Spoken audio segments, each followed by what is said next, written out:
I wired my son $17,000 for his cruise trip after he said I could join later. The next day, my daughter in law texted her parents in my suite, "Your money, our memories. Thanks for staying home. Kissy face emoji." I chuckled and made one phone call. "Hi, everyone. I'm so glad you're here to listen. Stay here with me through this whole story and let me know in the comments what city you're watching from. I'd love to see how far my stories travel." Natalie didn't realize when she typed that little gem that I'd booked that suite myself. Not just any room, an ocean-facing luxury cabin with concierge service, a fruit basket I added by name, and 2 plush robes I'd secretly hoped we'd all laugh about when one of us wore both. She and my son hadn't just taken a trip. They took my place. Smug little kissy face and all. They figured I'd swallow it like I always had. I mean, I was the quiet one, the easy one. When they forgot to mention me in Owen's school fundraiser write-up, I assumed it was an oversight. When Natalie hosted a girls-only baby shower and said it was just the moms, I didn't say a word. Even though I had given her my own christening gown to use, I didn't cry then either. But this was different. This wasn't a mistake. It was a message, and the message was received. She thought she was untouchable, blonde and camera ready with her grateful vibes only captions. But what Natalie doesn't know, what none of them know, is that I've spent most of my life taking notes on people, on patterns, on who thanks you and who takes you for granted with a smile on their face and your credit card in their hand. So I didn't reply to her message. I didn't call Russell and ask why. I didn't even flinch. I just saved the screenshot, closed the blinds, and opened my ledger, the one I hadn't touched since the bookstore sold. What they didn't know, what they never bothered to ask, is that I had options. My name was still on more than just that cruise reservation. It was on titles, on deeds, on things they never bothered to look into because they assumed I'd always be the same, always giving, always grateful for crumbs. But I wasn't angry, not yet. It's just that when someone shows you who they are, you start showing them what you've been holding back. I'd given them my trust, my money, my suite. What they'd given me in return was clarity. If you've ever been the one left out of your own story, if you've watched the people you love pose for pictures on a balcony you paid for, then you already know where this goes. You know what comes after the silence. It isn't a confrontation. It's a correction. Russell had come over on a Monday, not a holiday, not a birthday, just one of those days when the sky can't decide between sun and drizzle and the air carries the smell of something unsettled. He knocked once, then again, and I almost didn't answer. I'd just taken a chicken out of the oven, one of those mid-size ones you roast because it makes the house smell like you're doing okay. He walked in like he always did. Soft smile, hands in his pockets, that tired charm of his turned all the way up. Sat at the table, didn't even ask. Just lowered himself into the chair like he was still 9 years old and waiting for me to serve him a plate. I offered him coffee. He said he shouldn't. I poured it anyway. He didn't get to the point right away, just circled it, asked if I still followed that travel blog we both used to like, said he'd heard cruises were back in swing now, that Natalie, his wife, had mentioned Owen never got to see the sea up close, that maybe this year could be different. I should have seen it coming, but mothers don't listen with suspicion first. We listen with memory. And I remembered the boy who once dragged a plastic raft across our lawn like it was a pirate ship, who once taped blue paper across my bathtub and said it was the ocean. I remembered the way his face looked when he was 6, and I gave him a compass, and he asked me where north really went. So when he mentioned the cruise, no hard sell, just a wistful sigh, I felt myself nodding before the math even registered. We could find something with a family suite, he said, like it had just occurred to him. One of those with a kids' club and balcony rooms. Natalie said she'd love something with a private deck. Quiet, peaceful. He didn't say what it would cost. He didn't ask for money, not technically. But that's Russell's way. He drops the weight in your lap, then looks surprised when your knees buckle. I said I'd think about it. He hugged me on the way out. A real hug. Arms around me, chin brushing my shoulder. That's what got me, not the ask. the theater of affection right before the curtain dropped. After he left, I called Alan, my accountant. I told him to move the discretionary dividends from the property trust into liquid.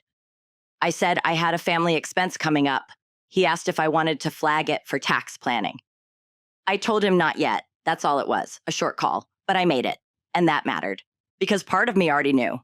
By that evening, I had researched suites on my own, looked up cruise lines, compared itineraries, filtered for kid-friendly excursions and premium cabin layouts. I found one with a stop in Santorini and a dolphin encounter excursion tailored for small children. I pictured Owen laughing, his small hands in the air, eyes wide. I told myself that was enough, that maybe we'd all be smiling in one of those onboard photo sessions, dressed in linen and wearing leis. I selected a triple occupancy suite, mid-deck, balcony, quiet side. I added champagne and a fruit platter.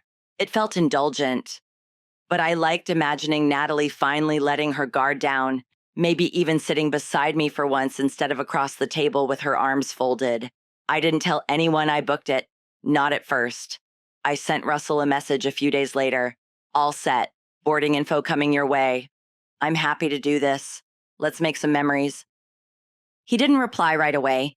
When he finally did, it wasn't with thanks. It was with logistics. Said there'd been a small mix-up, that he and his little family would need to board a day early due to the cruise line's scheduling, that I'd still have my suite, just slightly staggered boarding times. I should have stopped and asked more questions, but I didn't. I was too busy picturing the wind in our hair, too tired of being cautious. I told myself it was a clerical thing, that I'd show up on the second day, maybe get a surprise hug from Owen on the deck, that Natalie would offer me a mimosa and call me mom. I transferred the full amount, $17,000, rounded up for currency exchange. I didn't even blink.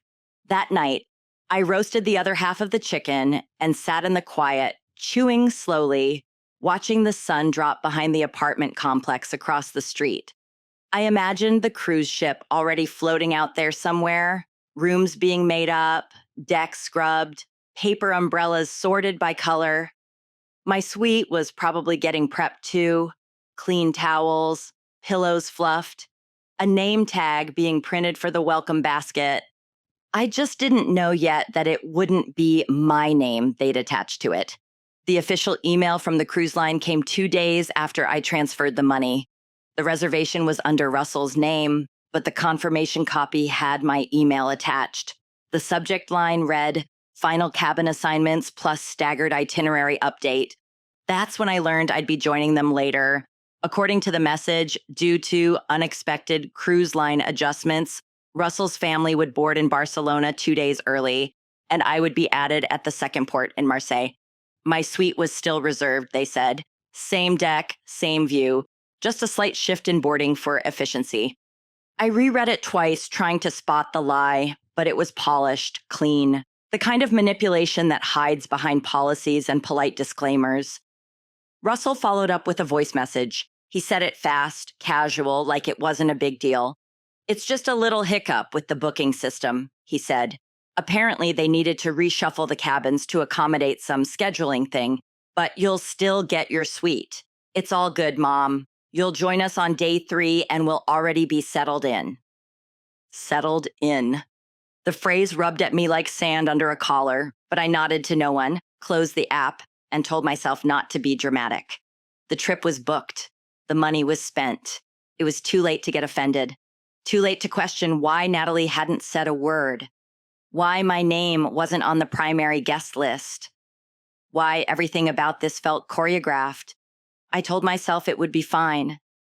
I picked out a new pair of sandals and a linen blouse, printed out the itinerary, and tucked it into a folder.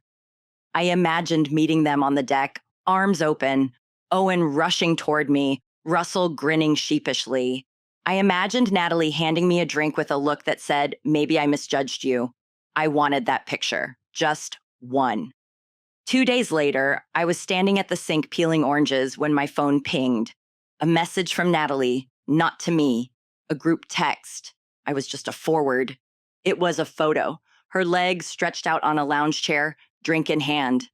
Behind her, a glass balcony and a sliver of ocean. The caption read, "Our memories, our view. Family first, always." Below that, a text she'd sent to her parents. "Thanks for the gift. Can't believe she actually stayed home." Crying, laughing emoji. She didn't know I could see the forward. She must have hit the wrong share button. I didn't say a word. I saved the image, powered off the phone, and went to boil water for tea. Cinnamon, the kind Russell used to love when he was sick. I drank it slowly, my back straight, my breath quiet. I wasn't crying. I wasn't even angry. Not yet. I was adjusting. That night, I opened my travel folder again. Inside was a printed map of the ship. My suite was clearly marked Deck 9, Room 9146. Balcony view, champagne service, concierge check-in. I flipped it over and wrote in small script, "Boarding postponed, occupants unknown." The next morning, I called the cruise line under the pretense of confirming my boarding port. A kind woman answered. I asked her very politely if she could walk me through the current guests checked into Suite 9146. I said I wanted to make sure everything was in order. She hesitated, then said, "I can confirm there are 5 passengers linked to that suite at the moment. Mr. Russell, Ms. Natalie, 1 child, and 2 other adults."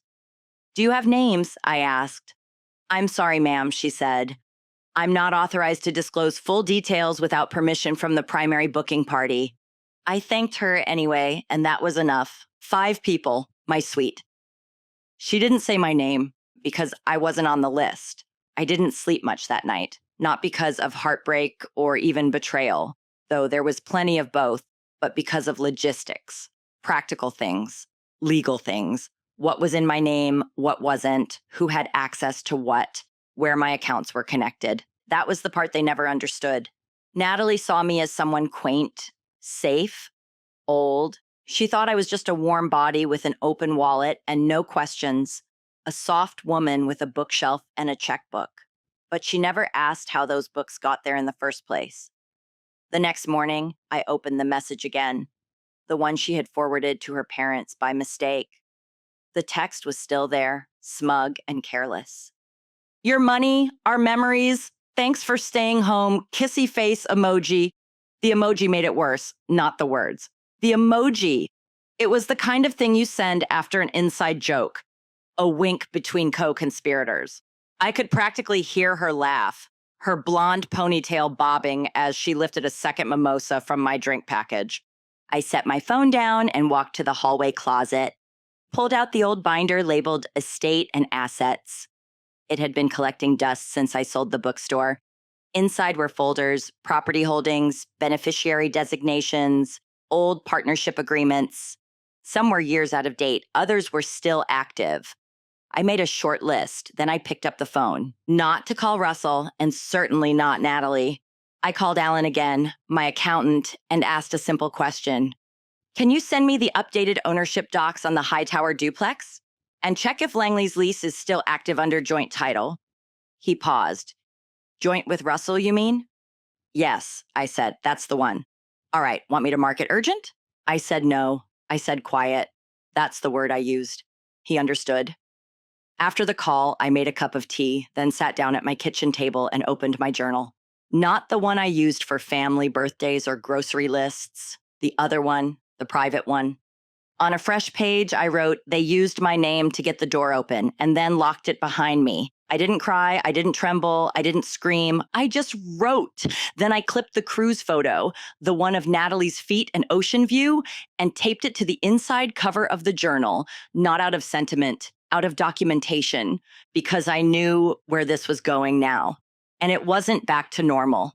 I looked out the window and saw my reflection in the glass. I looked calm, older maybe, but not weak, not invisible. Let them drink their champagne. Let them pose for their photos. Let them think they'd won something. They had no idea they'd just lit the fuse. I didn't respond to the text, didn't forward it, didn't mention it to anyone. Instead, I opened a blank page in my ledger. I wrote down the cruise reservation number, the amount I paid, the date of transfer. Then I added a line in ink. Passengers aboard, 5, me, not one of them. The next few days passed like fog, not the soft kind, the heavy, damp sort that presses into your hair and dulls your sense of time. I moved around the house like someone performing a ritual: wash the cups, fold the towels, check the mail, water the basil by the window. I didn't cry, still. But every time I caught a glimpse of that forwarded message, Natalie's breezy, tone-deaf smirk, I felt my spine settle straighter. The old me would have written a letter, something polite, controlled, maybe even generous. I might have said, "I'm hurt, but I understand." I might have tried to preserve the relationship for Owen's sake or Russell's. But that woman was long gone. She didn't slam the door. She just stopped standing in the draft. I started quietly reviewing everything, not the memories, the paperwork. The duplex my parents left me was still under my control. The rental property by the lake, the one Russell had once offered to manage, had since gone into a hands-off lease agreement. But the LLC we'd started a few years back, Whitby Properties, still listed both of us, equal partners. That had been Russell's idea back when he still cared about building something, before his eyes glazed over every time I mentioned maintenance budgets or tax forms. I pulled the file, checked the clauses, the dissolution terms, the operating agreement. I didn't need revenge. I needed distance. I called my lawyer, Elise. "Nothing urgent," I said. "Just need to review my rights as co-owner." She paused. "Has something happened?" I told her I'd explain everything when we met. That night, I pulled down the box where I kept all of Owen's birthday cards, little folded things with glitter and bent corners. He was 5 the last time he signed one with his own hand. The next year, it was just his name, printed clearly in someone else's handwriting. Natalie's, probably. They'd been slowly pushing me out for a while. The cruise was just the most efficient version, and it had worked. I wasn't on board. I wasn't in the photos. I wasn't even in their heads. I had vanished exactly the way they wanted me to, neatly, quietly, conveniently, but not permanently. The following morning, I visited the storage unit Russell helped me lease years ago. We'd used it to archive bookstore overflow, old receipts, fixtures, even a cash register I'd kept for sentimental reasons. Russell's boxes were there too. College papers, wedding keepsakes, baby things. I walked the aisles alone. My name was still on the lease. I checked the logs. He hadn't been by in over 9 months. I stood there a long time taking inventory. Then I wrote a note in my phone: secure personal assets, rekey access, notify tenants of new contact procedures. Later that evening, I called Elise again and left a message: add LLC separation to next week's agenda. No rush, quiet, clean, full withdrawal. I didn't use words like betrayal or heartbreak. Those weren't useful in a legal context. I didn't need tears. I needed signatures. That weekend, I got another message from Russell, just a photo this time. Owen sitting on a lounge chair, legs crossed, holding a stuffed dolphin. I stared at it for a while. My grandson, my fruit basket in the background, my towels, my view, no caption, no apology, just an image tossed across the silence like a crumpled receipt. I didn't reply. I saved the image, printed it, and slid it into the same envelope as Natalie's smirking balcony shot. I labeled the folder Cruise, documentation only, because this wasn't a feud, it was a record, and I was building one, not for court, not for drama, for clarity, because when people write you out of the story you paid for, you have 2 options: beg to be written back in, or start your own damn book. I chose the second, with tabs and footnotes and a new pen. It started with a spreadsheet, nothing dramatic, just an Excel file I hadn't touched in over a year titled Whitby Properties, Holdings and Lease Status. It lived on an old thumb drive in my desk drawer, tucked behind spare keys and a roll of stamps I never seemed to finish. I opened it late one evening, after washing the dishes and folding a set of hand towels I didn't remember buying. The numbers stared back at me, unbothered.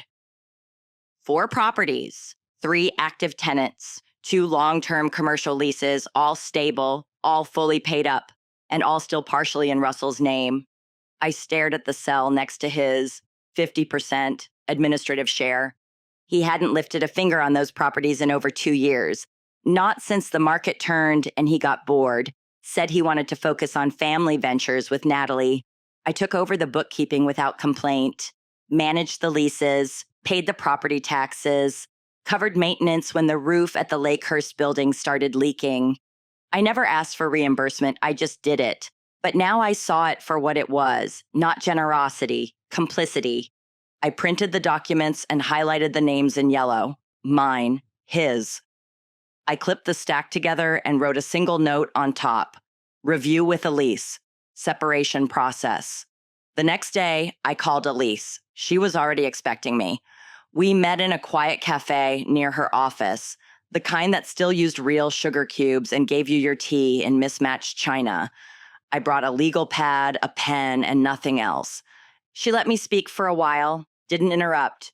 When I finally stopped, she asked one question. Do you want to remove him quietly or cleanly? I looked her straight in the eye.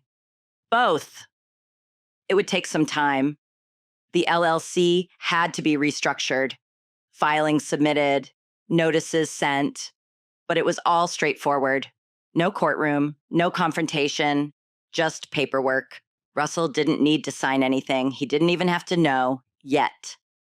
Back at home, I opened my old planner and moved a sticky note labeled Travel Fund cruise to the bottom corner of the page. I replaced it with a new one, Langley Tenants, Direct Routing Update. Then I started drafting a letter to my tenants. Nothing emotional, just a formal notice that future communication and payments would now go through Elise's office. I included her contact details and a gentle note about the transition. The next morning, I stopped by the Langley building to hand deliver the notices. I spoke to the barbershop owner on the first floor, a kind man named Arturo, who'd been leasing from me for over 5 years. He looked surprised to see me in person. You okay? He asked. Better than I've been in a while, I said. I walked the block after, letting the wind sting my cheeks. I passed the florist's window and saw tulips in the display, orange ones, the kind Natalie said clashed with her wedding palette. I smiled. By the end of the week, Elise had filed the first round of paperwork. We set a date for the LLC amendment. She asked if I wanted to issue a notification to Russell preemptively. I said no. Let the filings land first. Let the silence do the talking. That night, I went into the storage unit again, Unit 307, still in my name. It was time to take inventory of what was mine. I brought a notepad and started opening boxes. Russell's were stacked neatly. Baby books, college notebooks, wedding favors wrapped in tissue. I didn't touch them. I just made a list. In the far corner, I found my old bookstore sign, the wooden one with the hand-painted lettering, Whitby's Books and Sundries, established 1984. I'd stored it there after the closing day. I dusted it off and leaned it against the wall. I traced the letters with my finger and whispered, "She's not gone yet." The next morning, I called the locksmith, asked him to change the storage unit's access code. No drama, just policy. If Russell or Natalie wanted anything from it, they could schedule a pickup through Elise's office, in writing. I wasn't doing this out of spite. I wasn't trying to hurt them. I was simply drawing the kind of boundary you file in triplicate. A few days later, I received a notice from the county. The quarterly tax bill for the duplex was due. I logged into the portal and paid it. Then I clicked through the tabs until I reached the ownership page. Sure enough, both our names were still listed. I made a note to bring it up to Elise. That same evening, I received a voicemail from Russell. His tone was breezy, too breezy. "Hey Mom, just checking in. Hope you're doing well. Cruise was amazing. Owen had the best time. Let's catch up soon. Oh, also, have you gotten anything from the insurance refund yet? The cruise company said they were issuing a partial reimbursement for the canceled port. Should be about $1,200. Let me know when that hits your account, okay?" I didn't call back. Instead, I logged into the cruise portal using the reservation number I still had on file. Under the Documents tab, I found it. A refund issued 5 days ago, but the bank information had been changed. The money had been routed to an account ending in numbers I didn't recognize, a different name, not mine. I printed the confirmation and added it to the growing folder on my desk labeled Corrections. Then I poured myself a glass of wine, walked out onto the back porch, and watched the sun set behind the pine trees. It was quiet. For the first time in a long while, I wasn't waiting for anyone to come home. I already was. I didn't call Russell. I didn't ask why the refund had been rerouted. I didn't need to. I had the cruise confirmation. I had the account numbers.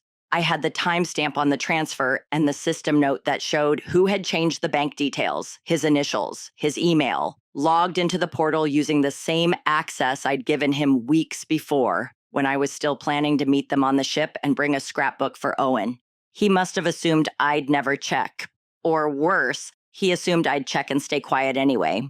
That night, I took the printout and placed it into a manila envelope, then added a handwritten note in blue ink.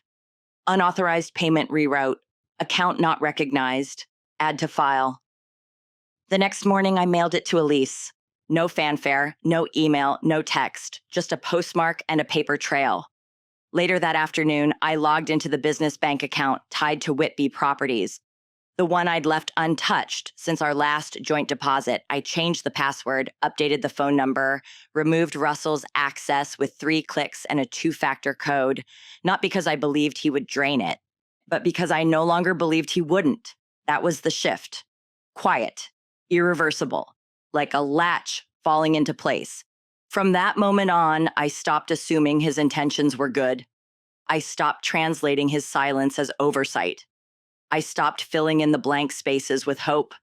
Instead, I began updating everything.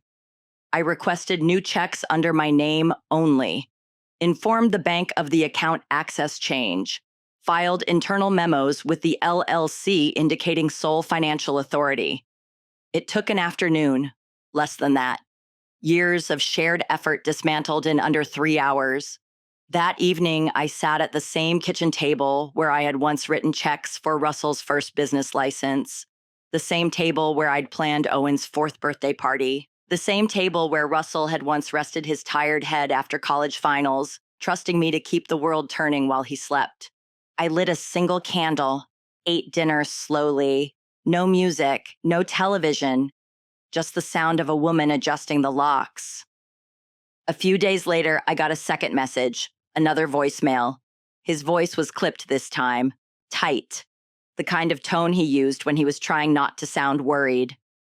Hey, so I got a letter from Elise's office, something about changes to the LLC structure. I don't really understand what's going on. Can we talk? Call me when you can. I didn't.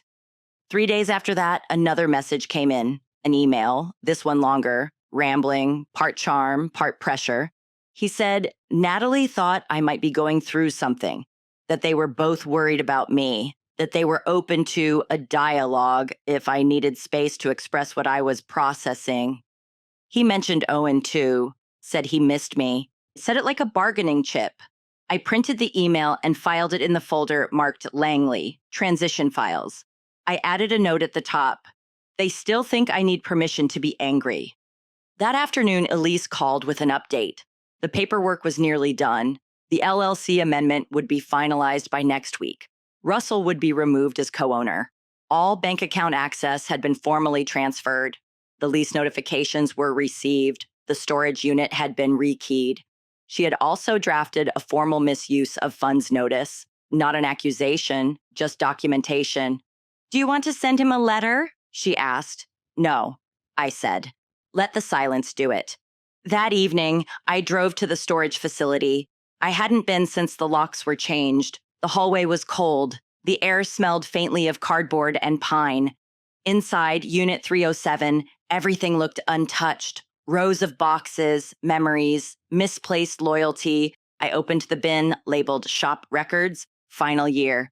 There was an old receipt book tucked at the bottom, bound in twine. I hadn't seen it in years. I pulled out one slip, yellowed and curling at the edges. It read, Russell, apron, $12.50 paid in cash. I remembered the day he bought it. He'd been 12, said he wanted to help me at the register, be part of the real work. He wore that apron for exactly 3 Saturdays and then forgot it on the back of a chair. I'd washed it, folded it, and kept it anyway. I sat with the receipt for a moment, then placed it back in the book. On the way out, I posted a note on the unit's clipboard. Access changes completed. Inventory reviewed. Tenants notified.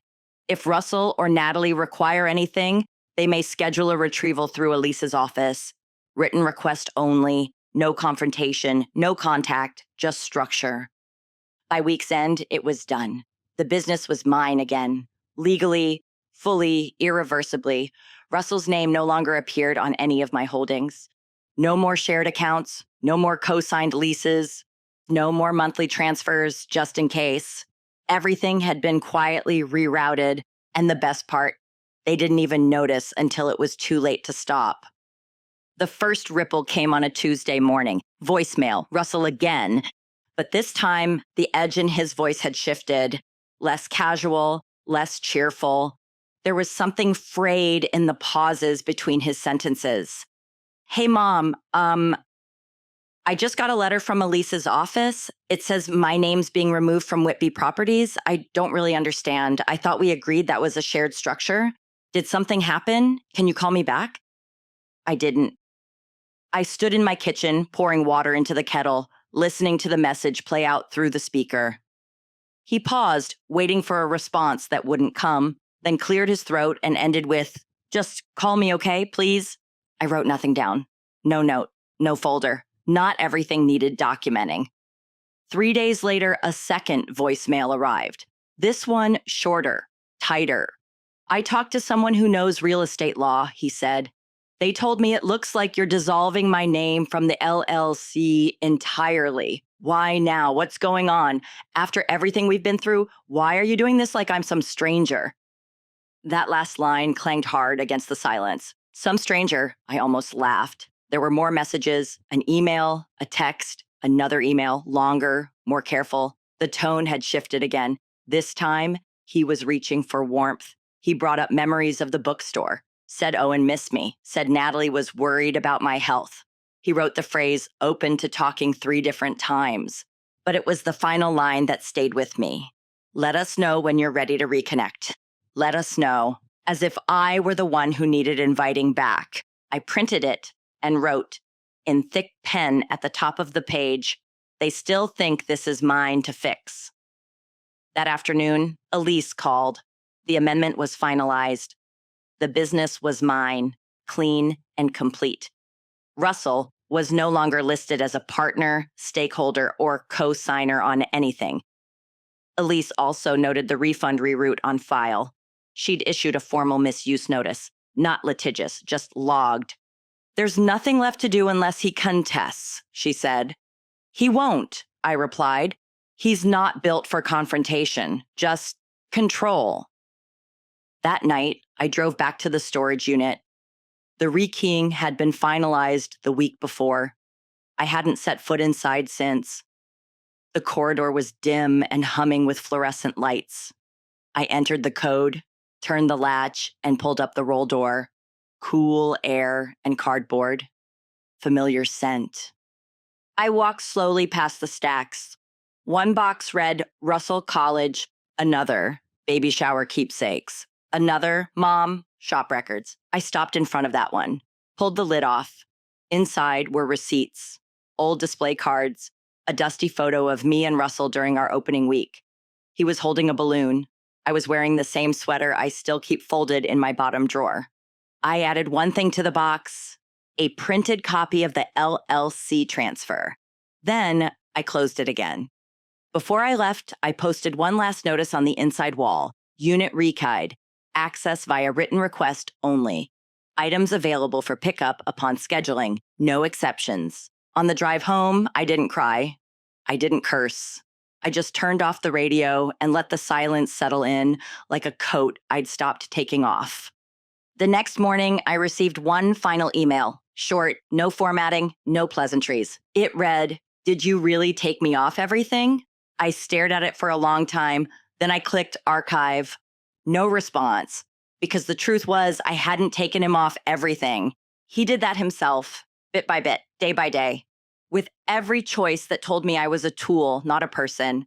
With every moment he let Natalie nudge me out of frame. With every word he didn't say when she called the suite theirs, I'd just signed the forms, he'd written the ending, and now it was official. It was a Thursday, late morning, the kind of day where the wind smells like cut grass and the sunlight has just enough edge to remind you summer's almost gone. I had just finished watering the pots on my porch when I heard the car door slam. I didn't look up right away. I already knew it was him. There's a silence that comes before someone says something you don't want to hear. Not tension, just that breathless pause where the air changes shape. He didn't knock. I opened the door before he reached it.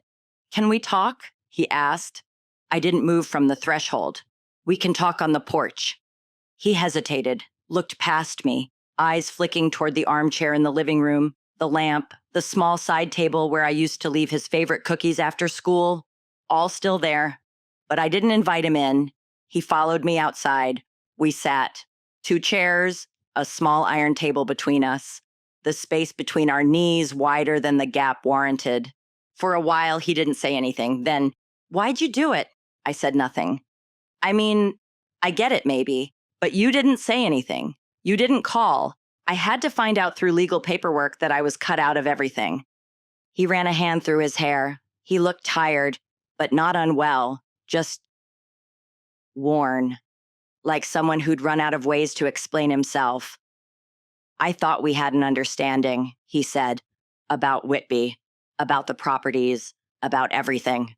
I stared at the bird feeder swinging in the breeze. Then I turned back to him.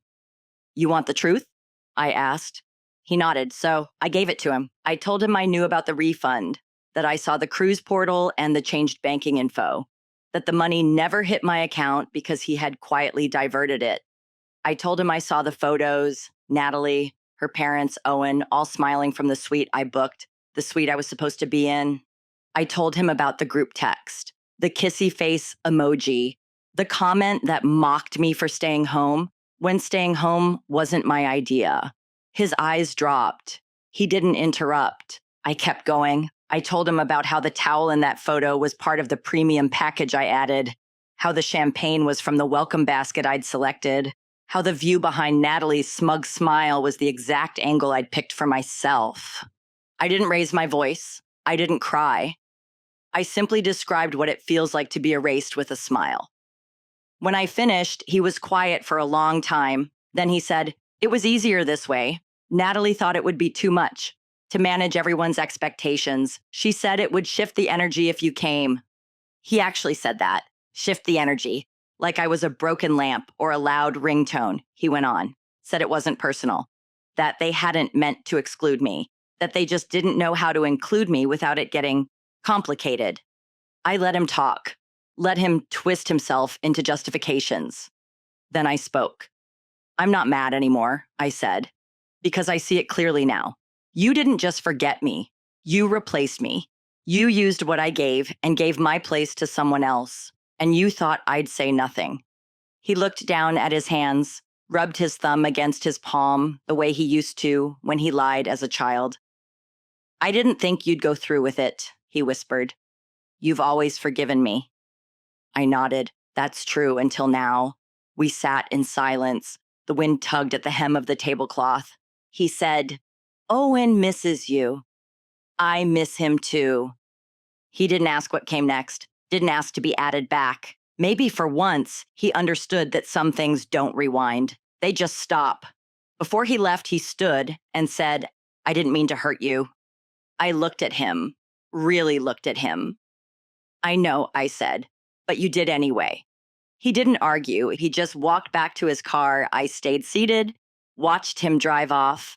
I didn't cry. I didn't go inside right away. I just sat with the silence he left behind and finally let it settle like peace. The morning after Russell left, I stripped the sheets from the guest bed, not because I expected company, because I didn't. I washed the linens, opened every window, and let the wind move through the house like a reset. The air smelled like rosemary and sunlight.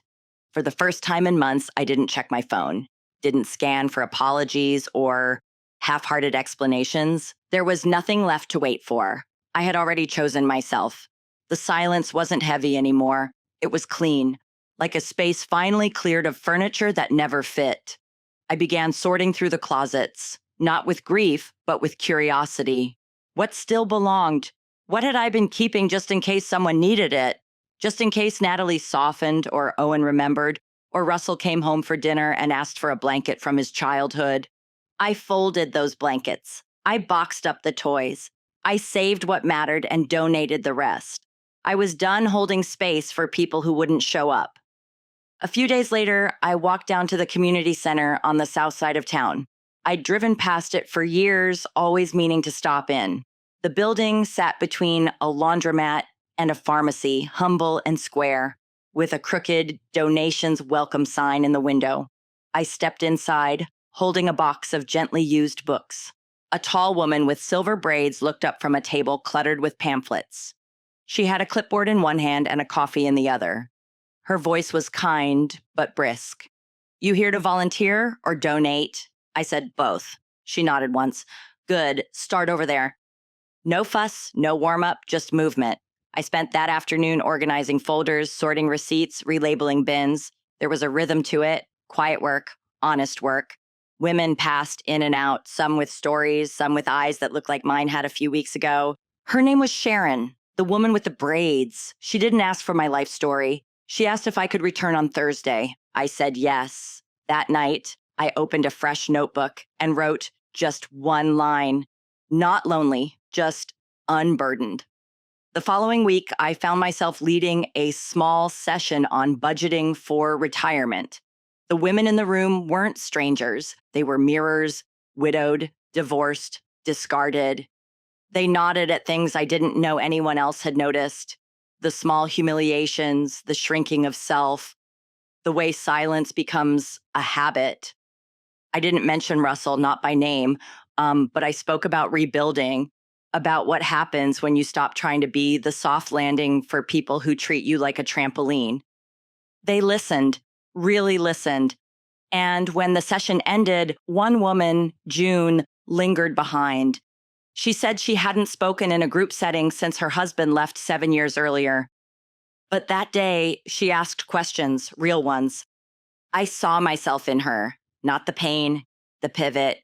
By the third Thursday, I was coming in early and staying late. I was shelving materials, helping with form letters, showing women how to open their own accounts. I wasn't a therapist. I wasn't a saint. I was just a woman who'd stopped giving away the best of herself to people who didn't notice when she left the room. Then Sharon pulled me aside. "We're doing a fundraiser next month," she said. "Would you speak?" I blinked. About what? About what it means to start over, what it means to claim your seat at the table. I said yes before I could talk myself out of it. I wrote the speech in pencil, then again in pen. I crossed out every sentence that sounded like apology. I circled the one I kept in the middle of the page. "You are not a backup plan. You are the main character."